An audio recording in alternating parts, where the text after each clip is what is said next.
Eu sempre me achei tão comum, talentos pensava não ter, sonhos eu não tinha nenhum, os meus valores eu não conseguia ver.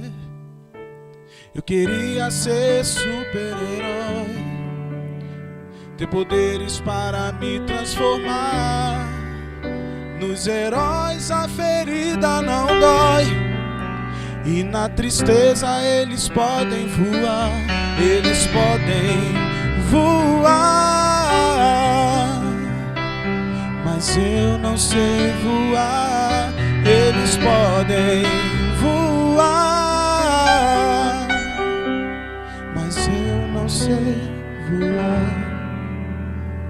Meditei nas palavras que ouvi de alguém que falava da fé. O plano de Deus eu conheci, descobri o que de mim Ele quer.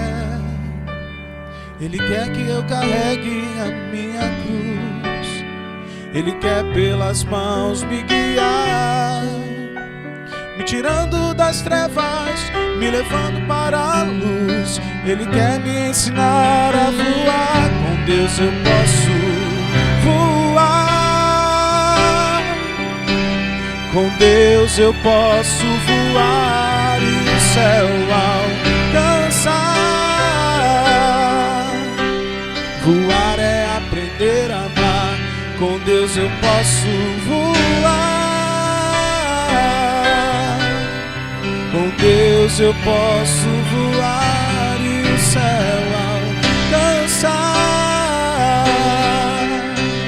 Voar é aprender a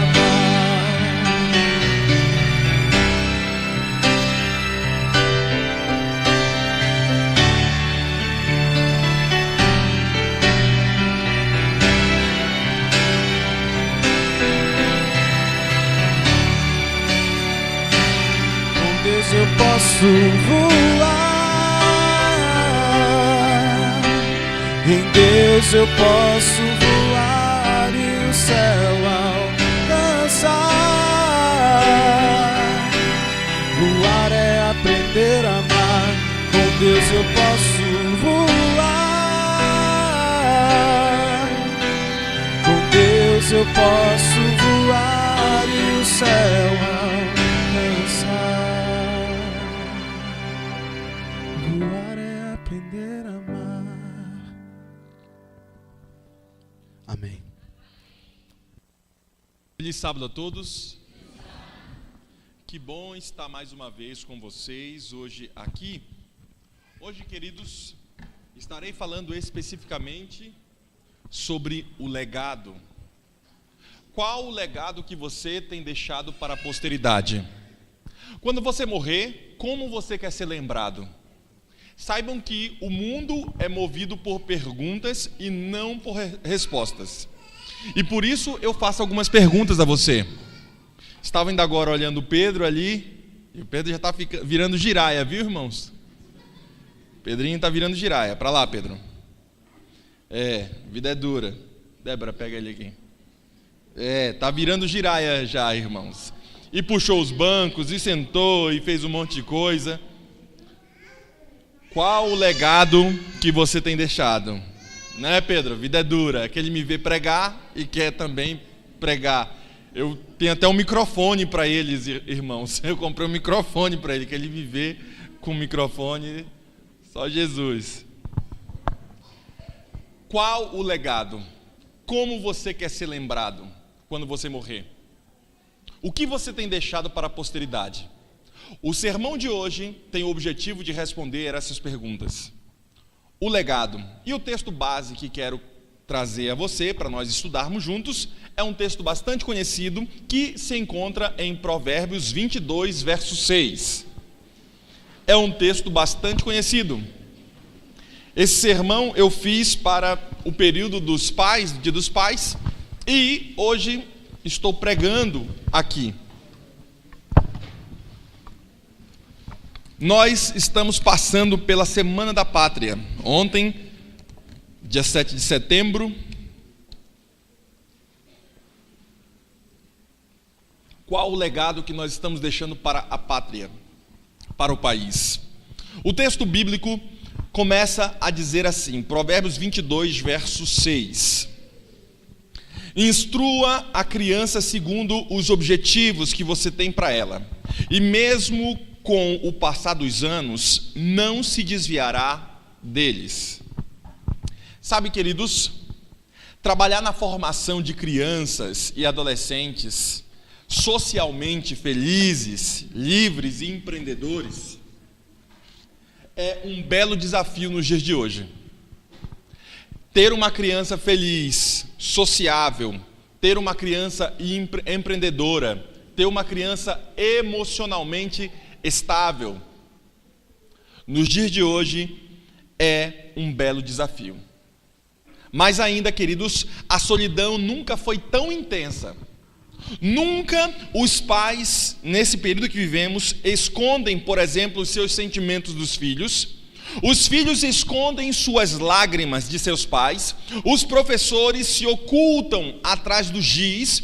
E cada um vai vivendo sua vida de forma isolada. O filho, às vezes, tem mais coragem, tem mais amizade com alguém que não é seu pai e sua mãe, tem mais amizade, às vezes, com um colega da escola, tem mais amizade, às vezes, com um irmão, com outra pessoa. Por que isso acontece? Porque, às vezes, os pais escondem seus sentimentos de seus filhos. Ou mesmo, os filhos escondem as lágrimas de seus pais, para que eles não saibam o que está acontecendo de forma real. Mais ainda, queridos, os professores também se ocultam diante dos problemas que lhe acometem e se escondem atrás de um giz. E por isso vivemos numa sociedade isolada. Mas ainda, o estresse e a ansiedade, irmãos, fazem parte da rotina dos jovens de hoje. Quando a gente vê muita gente estressada, ansiosa, o ansioso é aquele que quer que o futuro chegue logo, e ele fica preocupado se o futuro não chegou. E ele fica ansioso por esse futuro. E ele não consegue se conter quanto a isso e quer tudo muito rápido. Na geração de hoje, as pessoas já querem entrar na empresa e 5 anos depois querem ser o sócio da empresa. Querem crescer muito rápido na vida acadêmica, querem crescer muito rápido na empresa, querem crescer muito rápido nas coisas. E nem sempre algumas coisas são rápidas.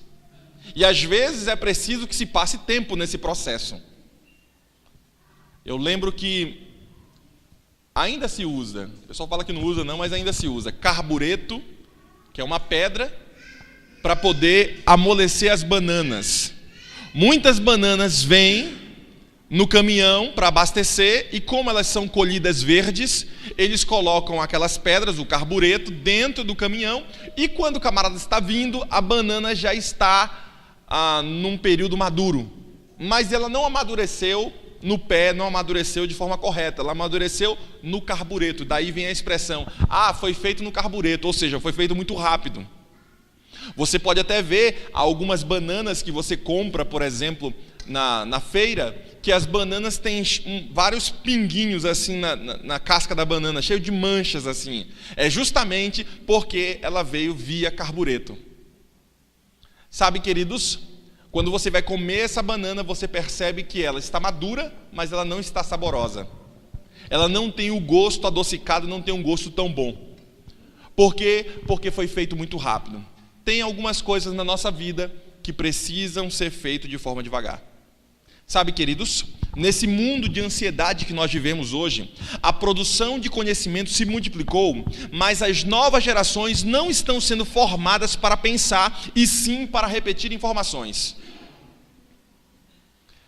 As novas formações, eu estava pensando e assisti um documentário, e nesse documentário falava de os jovens de hoje, né? Vem ali o período do jovem Y, o baby boomer, e vem ali geração X, e aí vem as novas gerações que ainda não têm direito às letras explicitadas. E um jovem falou para o seu avô: vô, o senhor está ultrapassado, o senhor está velho, porque hoje nós temos celular, hoje nós temos iPhone, hoje nós temos internet rápida. Na sua época nem internet existia, ou mesmo quando o senhor estava numa idade adulta, a internet era discada. Eu não sei quantos lembram de internet discada, aquele barulhinho. Pois é, eu ficava a madrugada porque só era um pulso que se pagava, e aí a gente podia usar a madrugada toda. Tinha aqueles provedores de graça, que era o IG, UOL, Globo, os provedores que eram de graça, que você colocava uma senha. Eu sou da época que era caro ligar, a Débora mesmo, para ligar para mim, tinha que... A Oi, na época, tinha um cartão, e nesse cartão existia uma série de códigos que você colocava, ia pro orelhão, colocava um monte de código e tudo, e aí conseguia falar com a pessoa durante muito tempo. E aí eu morava na Bahia, Débora morava na Paraíba, e ela colocava esses códigos todos para a gente poder se comunicar. Sabe, queridos, a informação tem se multiplicado a cada ano. Praticamente tem dobrado a informação a cada ano. E as pessoas estão extremamente superficiais na informação. O Twitter, por exemplo, que é uma rede social, foi criada, e nesse processo que o Twitter foi criado, você basicamente só lê ali as palavras que vão no jargão, mas você não abre e se aprofunda no conteúdo. Você, quando vai assistir um jornal, vai ler um jornal, você basicamente lê boa parte ali das informações do jornal, somente as manchetes, mas você não abre para poder saber o que está escrito dentro, o que está escrito no corpo do artigo. E nesse contexto, queridos irmãos, a produção do conhecimento se multiplicou, mas as novas gerações não estão sendo formadas a pensar. Quando o neto falou isso para o seu avô, que na época dele não tinha internet, não tinha essas coisas, o avô falou o seguinte: filho, ok, na minha época não tinha, mas quem produziu todas essas coisas fomos nós. Vocês não produzem nada hoje. O que vocês produziram, juventude? Nada. Quem produziu os carros que existem hoje foi a nossa geração. Quem produziu o iPhone que existe hoje foi a nossa geração. Quem produziu a energia elétrica que vocês usam hoje foi a nossa geração. Quem produziu a internet que vocês usam hoje foi a nossa geração. Hoje vocês não estão produzindo mais nada. O avô falou para o neto. Sabe, irmãos, às vezes nós, como jovens, a gente tem a tendência de criticar os irmãos mais antigos da igreja. E com o passar do tempo, a gente vai amadurecendo. Espera-se, né, que vá amadurecendo. Irmãos, os cabeças brancas que existem na igreja hoje, que muitos dos jovens reclamam, são os camaradas que construíram a igreja de hoje. Quem levantou o tijolo foram os cabeças brancas. A tesoureira sabe que muitas das vezes quem mantém a igreja são os cabeças brancas, porque os jovens às vezes são negligentes nos dízimos e nas ofertas. Por isso a importância de você entender que legado você está deixando para a posteridade. Por isso a importância do sermão de hoje. Como você quer ser lembrado?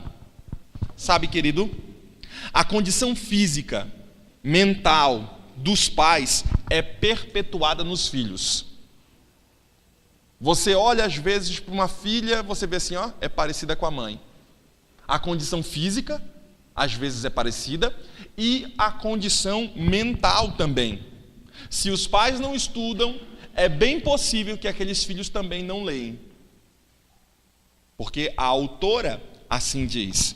Bem, como sempre faço em meus sermões, e sempre tenho explicado a vocês, eu, obviamente, baseio meus sermões na palavra de Cristo, na palavra de Deus, e trago alguns autores técnicos para corroborarem com o meu sermão, e também a palavra profética, para que nos dê uma posição assertiva acerca do tema que estou abordando. E o Lar Adventista, página 172, a profetisa diz: a condição física e mental dos pais é perpetuada nos filhos. Pela cultura física, mental e moral, todos podem se tornar co-obreiros de Cristo. Muito depende dos pais. Depende deles se trarão ao mundo filhos que se mostrarão uma bênção ou uma maldição. Diz a autora, Lar Adventista, página 172. Também há um autor Jacqueline Kennedy, que me trouxe uma frase e eu incluí em meu sermão. Ela diz o seguinte: se você, querido irmão, fracassar na educação dos seus filhos, nada do que você fizer bem terá muita importância. Se você, querido irmão, fracassar na educação dos seus filhos, tudo o que você fizer vai ter pouca importância.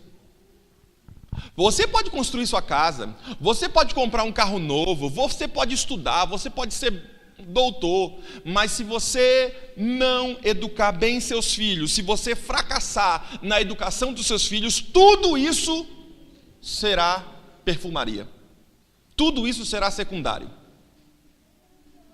Eu estava conversando com uma irmã da igreja, uma igreja nossa, e ela estava falando para mim que ela é empregada doméstica na casa de uma pessoa rica, e essa pessoa, a filha dela é muito bonita, a outra filha também é muito bonita, uma foi para fora do país para estudar, a família pagou, e a outra menina recebe de mesada R$5.000 por mês, de mesada.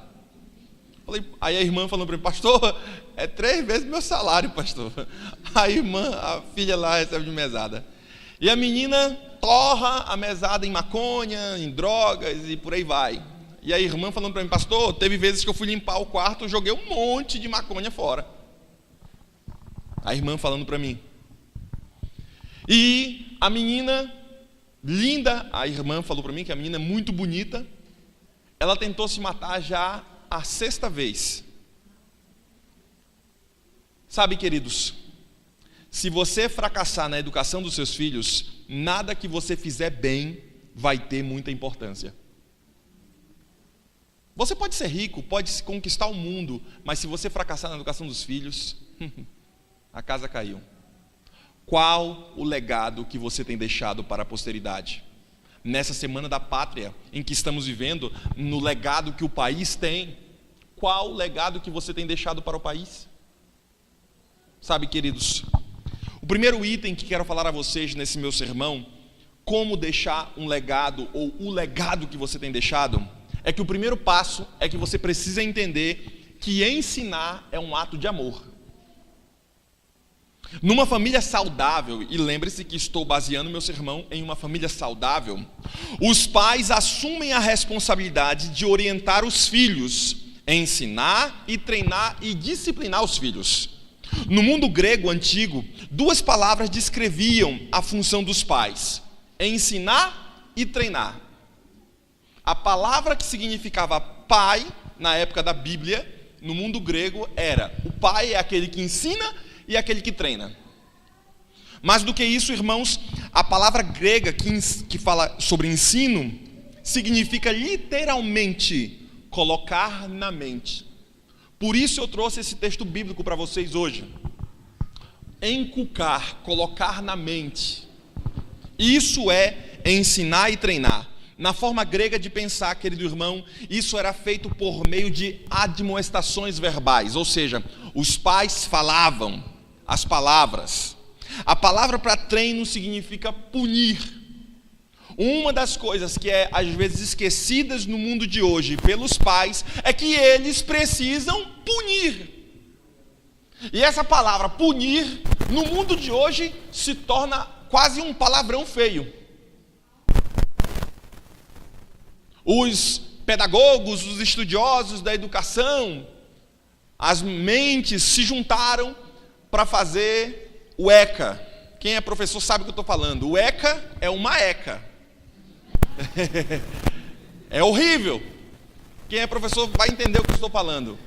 Você não pode relar a mão no menino, você não pode falar feio, você não pode falar para ele acerca dos estudos, você não pode bater palma para aquele que tirou 10, porque você estaria dizendo que o outro era mais fraco. Existe uma série de coisas. A meritocracia é caída por terra, e por isso no mundo de hoje você não deve basear a sua educação pelo que os homens pensam, mas sim pelo que a palavra de Deus ensina. Sabe, querido irmão, ensinar é um ato de amor. E nesse processo, queridos, a autora assim descreve dizendo: mesmo que sejamos bons leitores, mesmo que dediquemos bastante tempo vendo palestra ou ouvindo conselhos dos mais experientes sobre como melhorar e educar os filhos, haverá um momento em que nós diremos: se eu pudesse voltar atrás, faria tudo diferente, pastor. Mesmo que você seja um especialista em educação dos filhos, haverá um momento em que você colocará a mão na consciência e falará para mim: pastor, se eu pudesse voltar atrás, pastor, eu faria tudo diferente. Tem alguma coisa que você precisaria fazer diferente? Se os pais desejam marcar positivamente a vida dos filhos, precisam de coerência entre o falar e o agir. Sabe, queridos, às vezes os pais não marcam de forma positiva os seus filhos porque eles não são coerentes. Dizem que querem ir para o céu, dizem que querem ser cristãos verdadeiros, mas eles não fazem um culto familiar. Eles não investem tempo no céu. Eles falam mal na mesa do pastor, falam mal do líder, falam mal dos irmãos da igreja. Como podem querer dizer que querem ir para o céu? E eles acabam colocando na cabeça do menino que ser cristão é não ser verdadeiro. E por isso, é possível glorificar a Deus no lar? Sim, é possível. É possível ter uma família que irradia o brilho celeste? Sim, é possível. Na casa onde a vontade de Deus prevalece, queridos irmãos, os acertos são maximizados e os erros são diminuídos. Na casa onde Deus prevalece, queridos irmãos, os seus erros são diminuídos, porque nós pais também erramos, mas também os seus acertos são crescidos na mente do garoto, na mente do filho.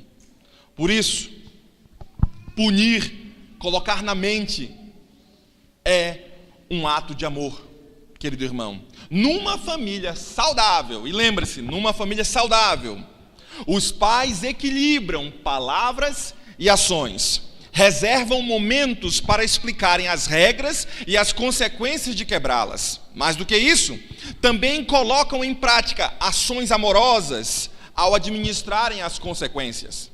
Sabe, queridos, quando esse equilíbrio de palavras e ações é quebrado, ou mesmo quando ele é obtido, os pais provavelmente não chegarão ao extremo de gritarem, de baterem e de ameaçarem. Por um lado, nem de praticarem abuso físico. Por outro, é bem provável, diz o autor, que alcancem o objetivo de ajudarem os filhos a se transformarem em adultos emocionalmente sadios. Quando você equilibra as palavras e as ações, então você consegue entender que ensinar é um ato de amor. Por isso, queridos, ainda existem outro item em meu sermão que quero abordar a vocês. Como então, pastor, eu ter um legado? Como então eu deixar um legado para a sociedade? Como então deixar um legado para a pátria? Como então deixar um legado para a minha família? Não esqueça que, como segundo item de meu sermão, os vínculos definem a qualidade da relação. Quais são os vínculos que você tem com seu filho? Porque esses vínculos vão definir a qualidade que você tem da relação com ele. O que seus filhos registram de você? O que você acha que seus filhos registram de você? As coisas boas ou as coisas ruins? As coisas positivas ou as coisas negativas? O que você acha que seus filhos guardam de você? A resposta é tudo. Seus filhos registram tudo, tanto as coisas ruins quanto as coisas boas. Eles registram, eles guardam todas. Eles arquivam diariamente os seus comportamentos, sejam eles comportamentos inteligentes ou sejam eles comportamentos estúpidos. Os seus filhos guardam tudo. Sabe, queridos, você às vezes não percebe, mas eles o estão filmando e o fotografando a todo instante. Às vezes eu fico vendo o Pedro para um monte, fica olhando assim, está fotografando tudo, está filmando tudo. E quanto mais ele vai ficando mais inteligente, vai crescendo, vai tendo sabedoria, vai se tornando mais apurado nele e se tornando uma crosta aquilo que ele está aprendendo, que dificilmente você consegue mudar depois. Sabe, queridos, o que gera os vínculos inconscientes não é só o que você diz aos filhos, mas também o que eles veem em você. Não é só o que você fala para ele que ele vai gravar, mas também o que ele vê em você, a atitude que ele vê em você, nos seus pais ou naqueles que o lideram. Sabe, queridos, muitos pais falam coisas maravilhosas para suas crianças, mas têm a péssima reação diante deles. São, às vezes, muitos pais intolerantes, às vezes os pais são agressivos, às vezes os pais são parciais. Numa hora ele pensa que isso aqui é certo, noutra hora ele diz, não, deixa ele fazer. São parciais. Às vezes os pais são dissimulados. E vejam, irmãos, com o tempo, cria-se um abismo emocional entre pais e filhos. Pouco afeto, mas muitos atritos e críticas ocorrem. O abismo emocional se dá porque às vezes o camarada não é verdadeiro com os filhos. Conforme falei para vocês no exemplo, ele é cristão, se torna cristão, é da igreja, mas fala mal da igreja, fala mal dos líderes. Então isso se torna um abismo emocional para os filhos. Como posso eu amar a igreja sendo que eu falo mal dela? Como posso eu dizer que amo minha mãe sendo que eu digo que ela é um traste? Como posso eu dizer que amo meu pai sendo digo que ele não presta? Então esse abismo emocional é criado. E por consequência você perderá seu filho fácil depois. Queridos, por que estou trazendo esse sermão no dia de hoje? E por que formei esse sermão? Estava com o pastor Ronaldo Arco, que é o diretor do Ministério Jovem para a União Central Brasileira, ele cuida de toda São Paulo. E o pastor Ronaldo Arco fez um sermão, e no seu sermão ele mostrou uma estatística da igreja. Eu ia até tirar uma foto, acabei não tirando. Fez uma estatística da igreja, mostrou, pela estatística, que quase 70% dos filhos de adventistas saem da igreja. É muita gente, irmãos, é muita gente. Ou seja, quase 70% de todos os filhos, ou seja, é chamado de população vegetativa, que os geógrafos fazem o cálculo, é aqueles que são filhos dos irmãos, esses caras tudo saem da igreja. E vocês acham que eles saem da igreja por causa do quê? Meu sermão tenta responder essa pergunta. Por que os caras saem da igreja? O vínculo define a qualidade da relação. E aí, quando ele me disse esse dado, eu falei assim, 70% dos jovens que eu tenho na igreja só representam 30%? Porque o resto tudo saiu da igreja. Os filhos dos irmãos, tudo está saindo pela mão. E por consequência, queridos, o que acontece? A igreja se torna extremamente rotativa. O que é rotativa? O irmão que está hoje, daqui a 5, 10 anos não vai estar aqui. Quem se batizou algum tempo atrás, conta no dedo os que ainda estão na igreja. Eu acho que eu falei uma vez aqui para o Clube de Desbravadores, para o Micael. Acho que foi para você, Micael, eu acho, né? Que às vezes a gente gasta muita energia para ir para o Campuri, fazer essas atividades, e elas são boas.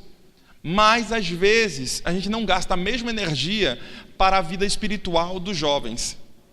E por consequência, o Campuri passa, as coisas passam, o moleque cresce, ele já não quer mais ficar no Clube de Desbravadores, marchando no sol quente, catando besouro na rua. Ele já não tem mais isso, porque quando ele entra no Clube de Desbravadores com 10 anos, ele olha para a menina assim, é tua namorada. Ah, pastor, não é namorada, essas coisas. Quando o moleque completa 15 anos, se você falar assim, namorada, é mesmo, é a minha? A cabeça muda nesses 5 anos. O moleque, quando entra com 9 anos, ele não gosta de menina. Agora, quando ele sai com 15, ele quer uma menina. Ele quer namorar. A cabeça muda. E se eu ficar investindo somente na perfumaria, ou seja, clube de passear, não sei o quê, e não investir na vida espiritual, essa molecadinha tudo sai pela minha mão. E você que já foi desbravador algum dia, vai entender o que estou falando para você. Quantos estão na igreja da sua unidade? Da época que você era desbravador, na sua unidade, quantos desses da sua unidade está na igreja? Por quê? Porque às vezes a gente não entendeu o sermão de hoje. E quando o Ronaldo Arco falou para mim que 70% dos filhos de adventistas saem da igreja, eu gelei na hora, eu falei, meu Deus, a gente precisa cuidar do ministério jovem, cuidar dos nossos jovens. E eu preciso falar para os pais primeiro, para poder chegar nos filhos. Por isso, tudo o que você faz para o seu filho é registrado. Ele não apaga nada. Sabe, querido, quando você não é um cristão verdadeiro, você causa nele esse abismo emocional entre pai e filho. Pouco afeto, muita crítica dentro de casa e, como o autor diz, muitos atritos acontecem por conta desse abismo emocional. Tudo o que é registrado não pode ser mais deletado, irmão. Tudo que o seu filho viu em você, tudo que aconteceu, ele não esquece. Não é deletado, mas apenas reeditado através de novas experiências sobre experiências antigas. Teve uma experiência ruim, ele nunca vai esquecer. Mas você pode reescrever a história da sua família, dando a ele experiências boas. Sabe, queridos, a imagem que seu filho construiu de você não pode mais ser apagada. A imagem que o seu filho tem de você, ela não vai se apagar mais, mas ela pode ser reescrita. Você pode transformar a maldição que aconteceu em sua vida por conta de suas falhas também, por conta das circunstâncias. Você pode reescrever a história e transformar essa maldição em bênção, pelo poder de Deus. Construir uma excelente imagem significa estabelecer a riqueza da relação que você terá com os seus filhos. Por isso, não esqueça da segunda parte de meu sermão. Os vínculos definem a qualidade da relação. E por fim, irmãos, para concluir a mensagem de hoje, eu quero falar o último tópico do legado que você precisa deixar para a pátria. Os pais e os filhos. A Bíblia diz o seguinte: porque o Senhor corrige quem Ele ama, assim como um pai corrige um filho a quem Ele quer bem. Deus corrige a gente e a gente corrige os nossos filhos não porque queremos mal para eles, mas porque os amamos. Os filhos não precisam de gigantes. Os filhos não precisam, senão de seres humanos. Mais do que isso, queridos, os filhos não precisam de executivos. Tem alguns pais que são trabalhadores e trabalham, são executivos e vendem, fazem, acontecem. Os filhos não precisam de executivos. Os filhos não precisam de médicos. Tem alguns pais que sabem tudo ali da medicina, o remédio para tomar, as coisas, como fazer. Os filhos não precisam de médicos. Os filhos não precisam de empresários. Tem alguns pais que são empreendedores, que fazem, acontecem. Os filhos não precisam de empresários. Sabe, queridos, os filhos não precisam de administradores de empresa, mas de você, do jeito que você é. Os filhos precisam de você. Adquira, querido irmão, o hábito de abrir seu coração para o seu filho e deixá-lo registrarem uma mensagem excelente de sua personalidade. Adquira o hábito de abrir seu coração ao seu filho para que ele registre no seu coração e para que você também registre no coração dele mensagens positivas para reescrever as histórias das mensagens negativas que houveram na sua família. E se você abrir o coração ao seu filho, e se você se tornar amigo dele e abrir esse coração, pedir desculpa por seus erros também, isso é um processo de abrir o coração, então, querido irmão, sabe o que vai acontecer? O seu filho vai se apaixonar por você, querido. Eles terão prazer em procurá-lo. Os seus filhos terão prazer em estar perto de você. Quer coisa mais gostosa que essa? De um filho ter o prazer de estar com você? Quer ter coisa mais gostosa que essa? De um filho querer estar ao lado do pai e da mãe? Sabe, queridos, o chefe pode te mandar embora.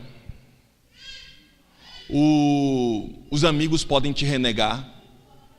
A igreja pode te esquecer, mas a família é aquela que vai ficar do seu lado. Os filhos são aqueles que você esperará que ficarão do seu lado. Por isso a importância do sermão de hoje, para abrir o coração e reescrever sua história. Sabe, querido, os seus filhos vão se apaixonar por você quando você abrir o coração a ele. A crise financeira, todo mundo tem. Você pode passar por crises financeiras, você pode não dar aquilo que você queria dar para o seu filho, porque o dinheiro é curto. As perdas que você tem, você foi roubado, aconteceu alguma coisa com você. As perdas que a vida te fez, você perdeu o esposo, perdeu a esposa. Eu não sei quais são as perdas que você teve na vida. Ou mesmo as dificuldades poderão arremeter-se sobre vocês, sobre os pais e os filhos. Mas, se essa relação tiver um alicerce sólido, se essa relação entre os pais e os filhos estiverem alicerçada em Deus, então, querido irmão, nada vai destruir a relação de vocês, nada destruirá a sua família.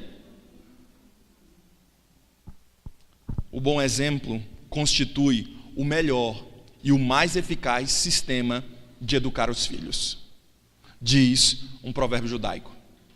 O bom exemplo, o papai dizia, Anderson, o bom exemplo arrasta.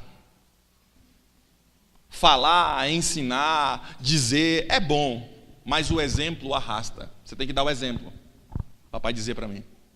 Eu não esqueço das coisas que o papai falava, porque para mim ficou marcado na minha vida, na maioria das vezes, as coisas boas. Porque são esses registros que o papai deixou no meu coração. E eu lembro dele de forma saudosa. Por mais que passemos por dificuldade, por situações difíceis, por mais que o papai me batia, porque eu também era nó cego, mas eu levanto a mão para o céu, as cipuadas que eu ganhei do papai. Eu levanto a mão para o céu, os galhos de goiabeira. Ih, irmão, Jesus, salva. Os galhos de goiabeira. Eu contei para você já o galho de goiabeira. O papai mandava eu arrancar o galho de goiabeira para eu ir pensando no que eu tinha feito de errado. Vai lá, pensa que você fez de errado, arranca o galho de goiabeira, traz para mim, para eu ver. O papai fazia assim, para ver se não quebrava, porque eu trazia uns que quebrava fácil. Não, eu quero um bem verdinho, arranca as folhas e deixa a última folha de cima. E eu ia lá pensando, chorando. Mas eu levanto a mão para o céu. Por isso. Já apanhei de palmatória, já fiquei de joelho. Porque eu era também nó cego. Aí depois eu estou vendo pagando meus pecados com Pedro aqui. Pedro está virando giraia. Sabe, irmãos? A relação que você tem. O bom exemplo constitui o melhor e o mais eficaz sistema de educar os filhos. Por isso, a profetisa termina dizendo, e eu termino meu sermão com o texto da profetisa dizendo o seguinte: pais, se deixais de educar os filhos, a educação que Deus tornou vosso dever dar-lhes, tanto por preceito como por exemplo, tereis de responder ao vosso Deus pelos resultados. Estes resultados não serão confinados meramente aos vossos filhos, mas alcançarão gerações. Você pensa que os resultados da sua péssima educação, ou mesmo o resultado da sua boa educação, vai se prender ao seu filho? Vai passar por geração. Ele vai ensinar isso para o teu neto. Ele vai tratar bem ou mal a esposa dele. Ele vai passar isso para a geração dele. Tudo vai depender de como você vai reescrever sua história a partir de agora. Nada está perdido, porque em Deus somos mais que vencedores, e o próprio Deus pode transformar a maldição em bênção. Você, querido irmão, saiba, seu filho não vai esquecer quem você é, mas seu filho pode reescrever no coração dele quem você é. E você pode mudar a história de sua família. Por isso, não esqueça da mensagem de hoje, do sermão de hoje. Eu faço aqui algumas perguntas, porque o mundo é movido por perguntas e não por respostas.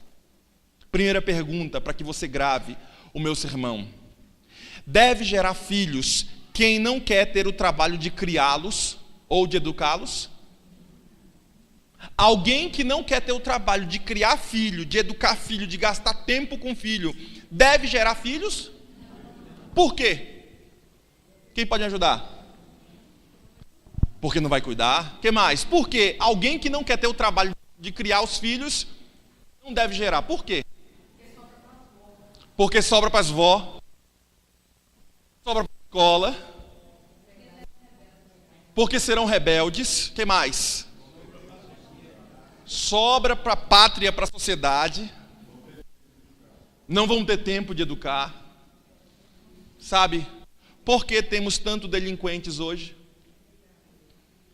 Porque a Xuxa educou muita gente. Porque a babá de muita gente era a Xuxa. E aí você percebe que do período da Xuxa para cá, houve uma série de mães solteiras. O maior índice de mães solteiras está onde? No carnaval. Carnaval, você vai ver que um monte de gente vai engravidar e vai ser tudo mãe solteira. Maior índice, é sério. Isso está pela OMS aí, estatística do Brasil aqui. Sabe, queridos, quem não deve gerar filhos é aquele que não quer ter o trabalho de pagar o preço.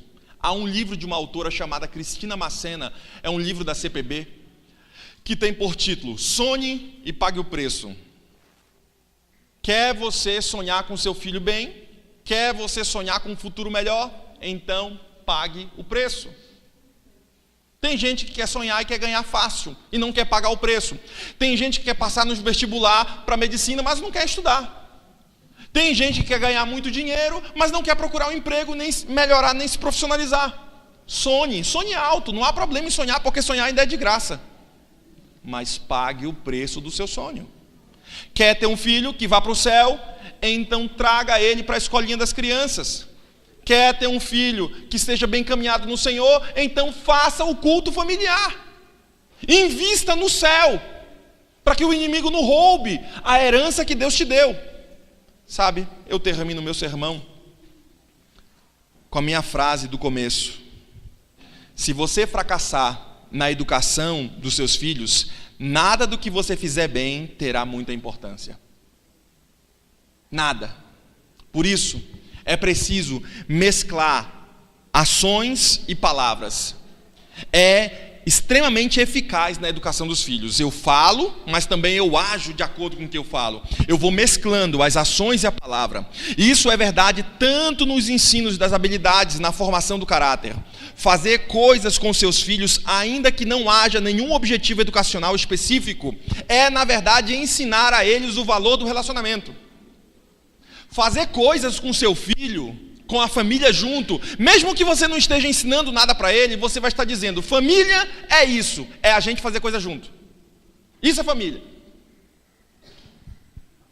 Em famílias sadias, pais e filhos fazem coisas juntos.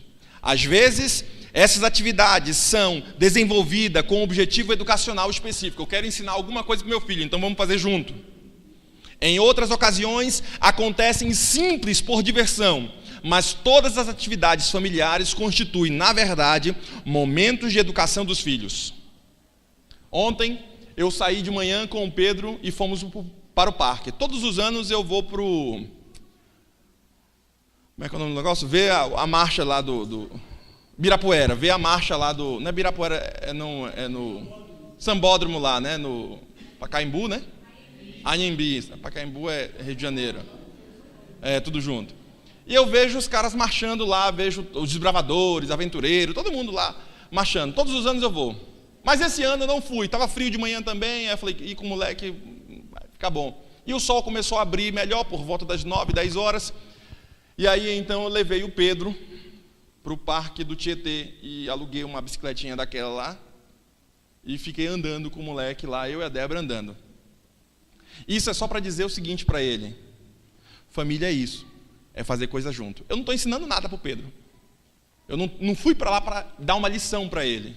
Eu fui para lá para dizer para ele assim, ó, família é isso, é fazer coisa junto. Qual foi o custo disso? Paguei R$25 do carro, da bicicleta, água a gente levou, não comprei nada lá, foi esse o custo, R$25. Esse foi o custo. É que eu calculo, e a gasolina que eu levei. Porque eu fui com carro, fui de carro. Só isso, o parque é de graça. O custo foi R$25, para marcar no coração dele, marcar na vida dele, que família é isso. É mais barato do que comprar um presente. Esse é um tema para um outro sermão. Talvez, num nível mais básico, estejamos apresentando a eles um modelo de criação de filhos que enfatiza que pais e filhos são uma família e que família fazem coisas juntos. Quer você ter a vitória? Quer você levar seu filho para o céu? Então não esqueça do seu legado como pai, como família, como mãe. Qual o legado que você tem nessa terra? O que você está deixando para o futuro? O que você está deixando para a pátria? Porque estamos vivendo no período da pátria. Se assim você entender, certamente você terá vitória nos seus empreendimentos e terá vitória também com a sua família. Por quê? Porque é preciso ensinar a criança no caminho que deve andar. E quando ela for grande, ela não vai se desviar dele. Que Deus ajude você, que Deus o abençoe e que a graça de Cristo esteja estendida a você e que a mão do Senhor esteja de forma poderosa a cuidar de sua família. Eu quero chamar o cantor nesta manhã, e enquanto ele estiver cantando, que você coloque sua família, seu filho, seu esposo, sua esposa na mão do Senhor, porque estão nas melhores mãos. Coloque na mão do Senhor também aquilo que faz mal para você, para sua família, e aquilo que você precisa consertar e reescrever. E certamente Deus é poderoso o suficiente para transformar qualquer maldição em bênção.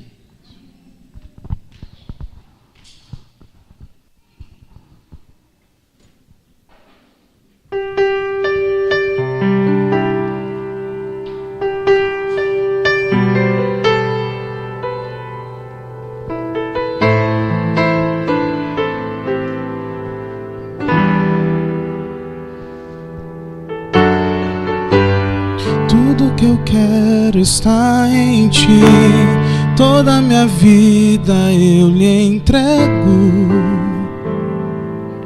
pois não há outro além de ti.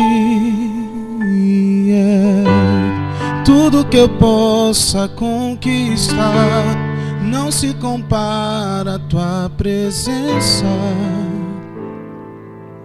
nem ao prazer de te adorar. Dias vêm, dias vão, e em meu coração só aumenta o desejo de te encontrar. Agradecido estou pelo que já recebi, mas não estou satisfeito. Eu quero mais te conhecer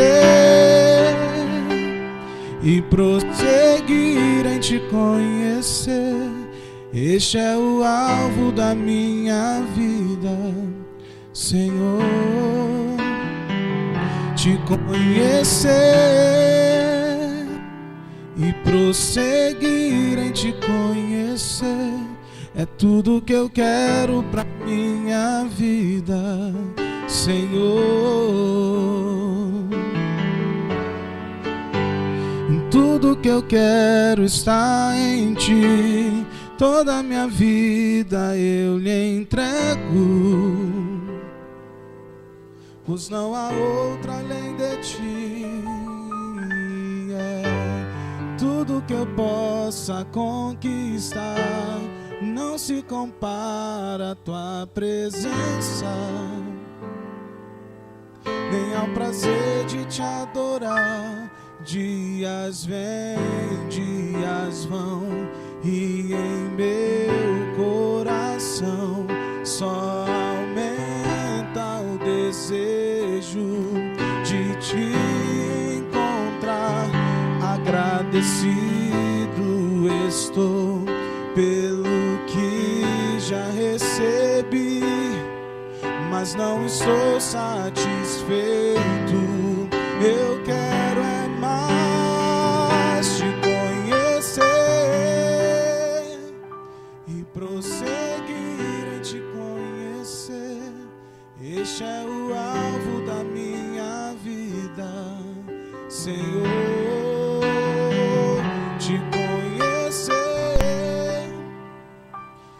prosseguir em te conhecer. É tudo que eu quero pra minha vida, Senhor. Eu quero te ver como nunca te vi, tocar-te, sentir tuas mãos me tocar.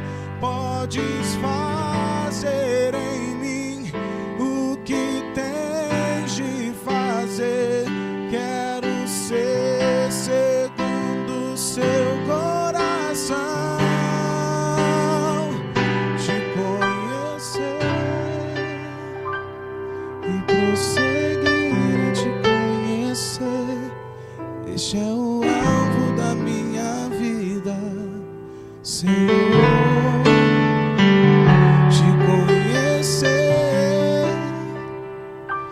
Prosseguir em te conhecer é tudo que eu quero pra minha vida, Senhor. Este é o alvo da minha vida, é tudo que eu quero pra minha vida.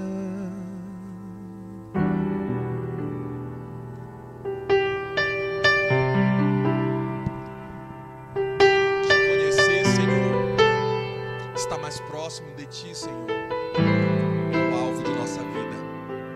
Levar a nossa família para mais próximo de ti, esse é o alvo de nossa vida. Estar com Deus para sempre. Vamos orar. Obrigado, Senhor, por tua palavra nesta manhã. Obrigado, Senhor, porque o Senhor nos corrige o quanto o Senhor nos ama. Obrigado porque o Senhor nos ama. Obrigado, Senhor, porque tua mão poderosa ainda está a guiar o leme de nossa família. Mesmo, Senhor, que alguns caiam para a direita, outros para a esquerda, mas saberemos que em ti estamos firmes, somos mais que vencedores. Entra, Senhor, no barco de nossa vida, entra na nossa casa, Senhor, entra na nossa vida, entra na nossa família, Senhor. Não deixe que o inimigo toque naquilo que é sagrado, naquilo que pertence a ti, a nossa família, a nossa casa, o matrimônio. Não deixe, Senhor, mas que teu Santo Espírito esteja pairando sobre nós. Intervenha, Senhor, intervenha com tua mão poderosa para salvar, e que não percamos, Senhor, os nossos jovens, os filhos dos irmãos, mas que estejamos todos unidos rumo ao céu, Senhor, para que nossa família esteja apresentada diante de ti, Senhor, naquele grande dia. Colocamos no teu altar de graça nossas famílias nesta manhã. Que teu Santo Espírito esteja sobre nós. Tudo isso te oramos em nome de Jesus. Amém, Senhor. Que Deus abençoe a todos vocês e dê a vocês um feliz sábado e uma boa tarde.